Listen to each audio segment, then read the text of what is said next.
दिल्ली से मुरादाबाद जाते समय पद्मावत एक्सप्रेस ट्रेन में बीते 12 जनवरी को लिंचिंग की घटना सामने आई थी। ट्रेन में व्यापारी के साथ लिंचिंग की बात कही गई थी, लेकिन अब रेलवे पुलिस के बयान के बाद इस मामले में अब नया मोड़ आ गया है। मुरादाबाद जीआरपी के एसपी अपर्णा गुप्ता के मुताबिक ट्रेन में आसिम हुसैन नाम के तथाकथित पीड़ित कारोबारी ने एक महिला से छेड़छाड़ की थी, जिसकी वजह से दो युवकों ने उसकी पिटाई कर दी थी और वीडियो वायरल हुआ था।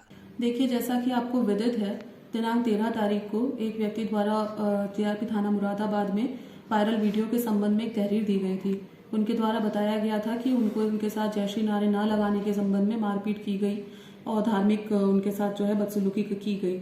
और इसके संबंध में उस समय क्योंकि बहुत ज़्यादा गंभीर मैटर था, हमने तुरंत एफआईआर पंजीकृत की थी, उचित धाराओं में की थी। किंतु इसमें शुरुआत से ही एक एंगल आ रहा था एक दिन पहले, क्योंकि हमने दो लड़कों को पकड़ा था और उस समय ये बात सामने आई थी कि ट्रेन में एक लड़की के साथ छेड़छाड़ इस व्यक्ति द्वारा की गई थी, जिसपे पब्लिक उग्र हो गई थी और जिसपे इनकी पिटाई हो गई थी। सीओ साहब को मेरे द्वारा जांच सौंपी गई थी और उसमें भी उनके द्वारा 14 तारीख को ही ये बात पाई गई थी कि एक्चुअली में एक छेड़छाड़ का मैटर था, ना कि धार्मिक नारे नहीं लगाने की वजह से ये इनके साथ हुआ था।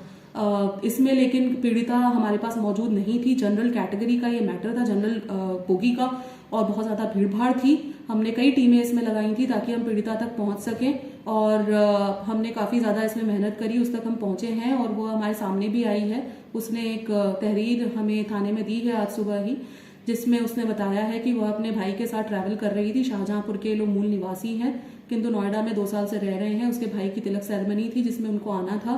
गाजियाबाद से इन्होंने ट्रेन बोर्ड की थी और बहुत ज़्यादा भीड़ होने की वजह से उसका भाई कहीं दूर था और वह यहाँ अंदर आ गई थी और इनके बगल में बैठ गई थी और इनके द्वारा उसके साथ छेड़छाड़ की गई थी। और पास में मौजूद 2 लड़कों ने ये सब देखा था और उन्होंने इसकी हेल्प करने के लिए उसको पीट दिया था और इस तरह की बातों की उसने एक तहरीर दी है, जिसके आधार पर उचित धाराओं में 354 में मुकदमा पंजीकृत किया गया है। वो आगे की कार्रवाई जीआरपी पुलिस द्वारा की जा रही है। वो महिला जो छेड़खानी का शिकार हुई थी वो फिलहाल जीआरपी के सामने आ चुकी है। हाँ जी। तो अब जीआरपी की तरफ से मैडम क्या एक्शन होगा, क्योंकि उसने एक गंभीर आरोप लगाया था उस युवक ने कि मेरी दाढ़ी खींची गई और मुझसे धार्मिक नारे लगवाए गए, और अब उनका ये भी कहना था कि मैंने छेड़खानी नहीं की है। पुलिस झूठा इल्ज़ाम लगा रही है कि महिला है तो सामने आए। फिलहाल महिला भी सामने आ गई। जीआरपी की तरफ से क्या एक्शन होगा उस पर? देखिए, इसमें बहुत ही गंभीर चीजें सामने आई हैं। इनके द्वारा जो भी मिसलीडिंग फैक्ट्स हमें बताए गए और शुरुआत से ये बात सामने आ चुकी थी कि छेड़खानी हुई है, बावजूद इसके इन्होंने मिसलीड करना चाहा पुलिस को और जनता को भी। अतः और जो भी अभी जो तहरीर आई है जिसपे एफआईआर पंजीकृत हुई है, उसकी धाराओं के हिसाब से इन पे कार्रवाई की जाएगी और जो इनके साथ मारपीट की कार्रवाई की जो एक एफआईआर और जो इनकी द्वारा पहले एफआईआर लॉन्च की गई थी, उसमें भी अब आगे की कार्रवाई सत्यता के आधार पर की जाएगी। वहीं रेलवे पुलिस के इस बयान के बाद पीड़ित कारोबारी ने पलटवार करते हुए मुरादाबाद रेलवे पुलिस को कटघरे में खड़ा करते हुए कहा, पुलिस उसे इंसाफ दिलाने के बजाय मामले को घुमा रही है। अगर मैंने किसी महिला के साथ छेड़छाड़ की है तो उस महिला को पुलिस सामने लाए।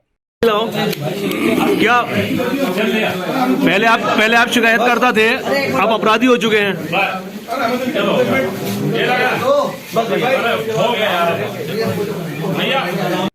वहीं मुरादाबाद जीआरपी पुलिस ने महिला की तरफ से युवक के खिलाफ मुकदमा दर्ज कर लिया है।